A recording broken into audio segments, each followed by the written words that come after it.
ये कहानी एक ऐसे धोखे की है जो हनीमून के खूबसूरत वादों के पीछे छिपा था। एक ऐसी खौफनाक साजिश जिसे रचा था उसी इंसान ने जिस पर सबसे ज्यादा भरोसा था। आइए देखते हैं इस दिल दहला देने वाली कहानी को बिल्कुल शुरू से।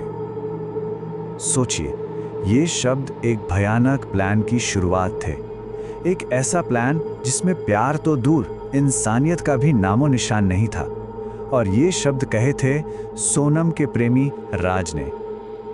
तो कहानी की शुरुआत होती है फरवरी 2024 से। जगह इंदौर की एक फैक्ट्री का अंधेरा सुनसान कोना।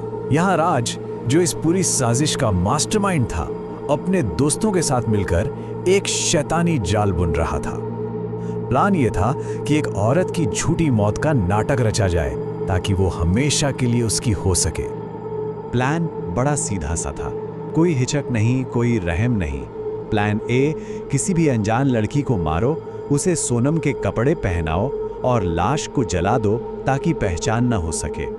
और अगर ये फेल हो जाए तो प्लान बी और भी आसान था, सोनम के पति राजा को ही खत्म कर दो। और इस काम की कीमत सुन के शायद यकीन न हो, कोई करोड़ों की सुपारी नहीं थी। ये कत्ल दोस्ती के नाम पर होना था। बस आने जाने का खर्चा 50,000 रुपए। एक इंसान की जान की कीमत बस इतनी। 3 बार वो लोग नाकाम हो चुके थे, पर इस बार ये चौथी और आखिरी कोशिश थी। सोहरा की सुनसान सड़क, स्कूटी पर आगे आगे राजा और सोनम, और ठीक उनके पीछे मौत बनकर एक बाइक पर सवार थे 3 लोग। बेचारा राजा, उसे क्या पता था कि उसकी मौत ही उसका पीछा कर रही है। और फिर उन्हें मौका मिल ही गया। एक घने जंगल के पास राजा ने स्कूटी रोकी, बस चंद पलों के लिए। और यही चंद पल उसकी जिंदगी के आखिरी पल बनने वाले थे। पीछे बैठे हत्यारे हमले के लिए पूरी तरह तैयार थे। लेकिन तभी सोनम ने पीछे मुड़कर खाई को देखा और इशारे से मना कर दिया। क्यों? क्या वो अपने पति को बचाना चाहती थी? नहीं, वजह ये थी कि खाई ज्यादा गहरी नहीं थी, लाश आसानी से मिल सकती थी। वो अपने पति की जान नहीं, वो अपनी साजिश को बचा रही थी। और राजा वापस आ जाता है। उसे जरा भी अंदाजा नहीं है कि मौत बस कुछ ही कदम दूर खड़ी थी और उसे बुलाने वाली कोई और नहीं, उसकी अपनी पत्नी थी जो उसके ठीक पीछे बैठी थी। अब वो पहुंचते हैं अपनी आखिरी मंजिल, वे साफदोंग झरना। यहाँ पानी का शोर इतना ज्यादा था कि वो किसी भी चीख को, किसी भी आवाज को निगल सकता था। ये जगह कत्ल के लिए ही चुनी गई थी। राजा झरने की तस्वीरें ले रहा था, अपनी जिंदगी के आखिरी लम्हों से पूरी तरह बेखबर। उसकी पीठ हत्यारों की तरफ थी। और तभी विशाल ने आकाश को देखा और सिर्फ एक लफ्ज कहा, अब। और फिर खचाक, पहला वार। दाव यानी एक बड़े चाकू से राजा के सिर पर। वो घुटनों के बल नीचे गिरा और इससे पहले कि वो कुछ समझ पाता, दूसरा वार सीधा उसके चेहरे पर। और सोनम, वो एक पत्थर पर बैठ गई और सब कुछ देखती रही। वो अपनी जगह से हिली तक नहीं, एक चीख तक नहीं निकली, एक आंसू भी नहीं, जैसे वो कोई फिल्म देख रही हो।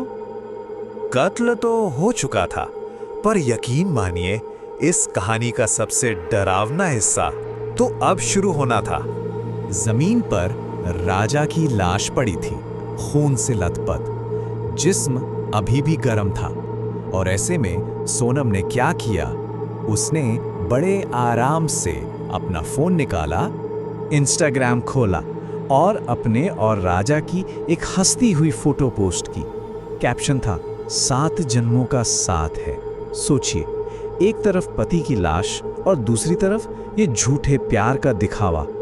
इसके बाद उसने बड़े ही ठंडे दिमाग से लाश को ठिकाने लगाने को कहा। और जब आकाश की शर्ट पर खून देखा तो उसे अपना लाल रेनकोट दे दिया। उसे नहीं पता था कि यही लाल रेनकोट उसकी साजिश का ताबूत बनेगा। अब बारी थी भागने की। प्लान ये था कि सोनम हमेशा के लिए गायब हो जाएगी और इस पूरे प्लान में सबसे अहम था एक बुर्का और वो लाल रेनकोट जिसे फेंककर वो सबूत मिटाना चाहते थे, पर वही सबसे बड़ा सबूत बन गया। और फिर शुरू हुआ सोनम का लंबा सफर। बुरके की आड़ में शिलोंग से टैक्सी में गुवाहाटी, फिर बस से सिलीगुड़ी, फिर पटना, एरेराज, ट्रेन से लखनऊ और आखिर में बस से इंदौर। इतना लंबा सफर, पर उसके चेहरे पर ना कोई शिकन थी, ना कोई डर। लेकिन ये भागदौड़ ज्यादा दिन नहीं चली। राज का फोन आया घबराहट में। पुलिस ने आकाश को पकड़ लिया है, अब रोने धोने का नाटक शुरू करो जल्दी। और सोनम तो जैसे इसी इशारे का इंतजार कर रही थी। एक पल में उसने अपने ससुर को फोन लगाया और आंसुओं के साथ एक झूठी कहानी सुना दी। उसने कहानी सुनाई, मुझे किडनैप कर लिया था, उन्होंने राजा को मार दिया, लेकिन पुलिस के पास एक ऐसा सबूत था जो उसके हर झूठ को चीर सकता था, वही लाल रेनकोट।